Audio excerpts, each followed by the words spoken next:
Mexican drug cartels, which also traffic people into the United States, and turned them upside down and shook them. President Lopez Obrador would fall out of their pockets, wouldn't he? There's a moment in public hearings when the room goes quiet, not because someone shouted, but because a simple question lands and nobody wants to answer it. That's when institutions reveal how they really work. This clip matters because it isn't about gossip or personalities. It's about whether power changes how justice moves, and whether the public is expected to stop asking once things get uncomfortable. That tension comes into focus during a Senate hearing when a U.S. senator presses the FBI director on one narrow issue tied to the Jeffrey Epstein case and gets something very familiar in response. Senator Kennedy asks directly, "Do you have those tapes?" That's the moment. Not a speech, not a theory, a yes or no question. Why does it resonate with ordinary Americans? Because people understand evidence, they understand surveillance footage, and they understand what it means when law enforcement has raided properties connected to a massive criminal operation. The public has been told, repeatedly, that Epstein recorded people, that those recordings may involve powerful figures, that federal agencies seized materials. So when the question is asked plainly, and the answer is anything but plain, people notice. Mexican drug cartels, which also traffic people into the United States, and turned them upside down and shook them. President Lopez Obrador would fall out of their pockets, wouldn't he? Well, I don't know that I can comment on a specific individual's corruption other than through cases that we bring, but I understand the point that you're making, for sure. We're not getting much cooperation out of Mexico, are we? Let me put it this way. While we have had some successes here and there in terms of extraditions and so forth, and I appreciate those, and I'm grateful to our Mexican partners for those, especially at the working level, we need a whole lot more from Mexico than we've gotten in terms of shutting down the cartels and stopping the flow of the precursors. I mean, I could go on and on. So I'm grateful for the successes we have had, but we need a heck of a lot more, is the way I would answer that. Why don't we use leverage of what I call NAFTA 2 to try to encourage the president of Mexico to cooperate more?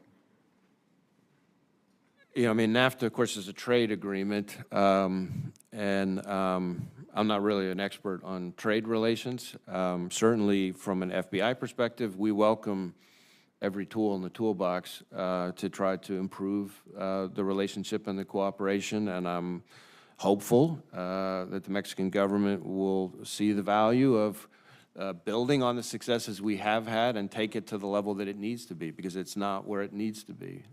Okay. Here's my second question. We know that Jeffrey Epstein, who is now deceased, and Ms. Maxwell, his associate, who's in prison, were engaged in a conspiracy of sex trafficking with minors. So were others. It's been widely reported.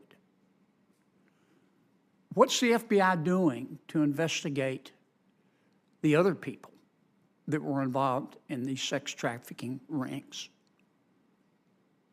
Well, I'm not sure that I can confirm any specific individual. Well, let me put it this way. Let me give you some facts, widely reported. Jeffrey Epstein had video surveillance in all of his homes and on his private island.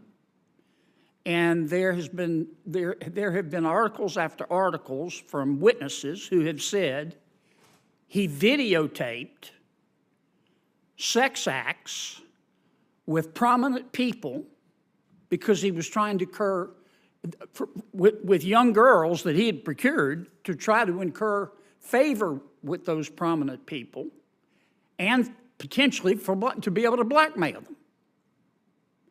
Now, that's a fact. And the FBI and other federal agencies have raided his houses. Do you have those tapes?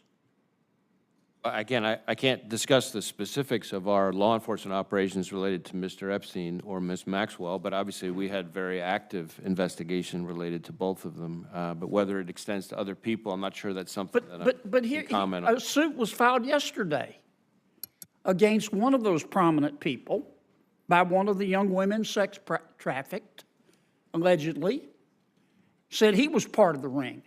It's on the front page, I don't know, is this New York Times, Wall Street Journal? And we keep seeing article after article after article, and we keep hearing about prominent person after prominent person after prominent person. I just want to know if these prominent people are above the law and are going to be, and aren't being investigated, or is the FBI investigating them? Well, no one is above the law, number one. As to whether specific people are being investigated, that's not something that I, as I'm sure you can appreciate, can engage on here. We've devoted significant resources to the investigation. Is it ongoing? I'm not sure there's anything I can share with you on that, but let me see if we can get back to you and provide a little more information. Well, for example, about these that. allegations in this lawsuit, the civil action. I haven't seen You ought to read the it. article. It'll trigger your gag reflex. Is the FBI going to investigate that? Well, again, I haven't seen the article, but I would be happy to take a look at it and take it back and see if it's part of something I'd we're just already like to working on. know, I share your. yeah, is the FBI still investigating this, or are these prominent people going to go scot-free? I'm not sure that I can tell you whether or not there is ongoing work being devoted to this. I would be happy to take a look at the specific article. I share your disgust at Mr. Epstein's conduct and Ms. Maxwell's conduct. And others. The whole operation. Okay, thanks, Madam Chair. Sorry, Martin. You're a fine American anyway. Thank you, Senator Kennedy. This exchange isn't about one senator or one FBI director. It's about a recurring pattern in American governance. When institutions speak in abstractions at moments demanding clarity, credibility weakens. And once public trust is lost, it's costly to rebuild. The question wasn't radical. The answer wasn't criminal. But the distance between them is where skepticism grows, and where accountability quietly slips out of frame.